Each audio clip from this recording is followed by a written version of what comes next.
বন্ধুরা, আমার channel মাউন্স gardening and cooking আপনাদের অনেক অনেক স্বাগত। আজকে একটু টগর গাছটি নিয়ে বলবো। অ্যাকচুয়ালি টগর গাছটি থাকে আমার এইখানে প্রচণ্ড বৃষ্টি হচ্ছে, যার জন্য আমি একটু নামিয়েছি। কারণ আজকে আমি সব গাছেই দেখুন কুড়ি ভর্তি, দেখেছেন?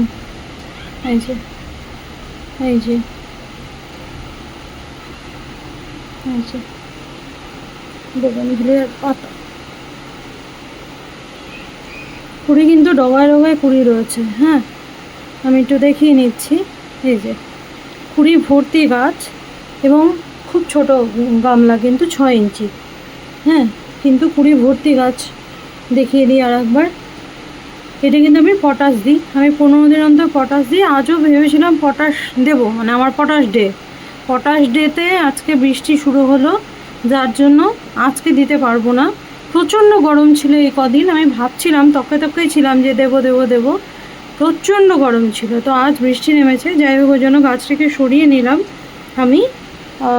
বৃষ্টি থামলে যবেই দেই আমি দেখাবো। আমি গাছটির গ্রোথটা দেখাতে চাইলাম আপনাদের, যে পটাশ দিলে এই ফলটি পাবেন। আমি সব গাছে দিই, আমি নয়নতারাতেও দিই বলেছি। তো দেবো যখন আবার দেখাবো। আজকে বৃষ্টি নেমে গেল জন্য পারলাম না। তো এই বন্ধুরা, যেটা করি সেটুকু শেয়ার করার চেষ্টা করি।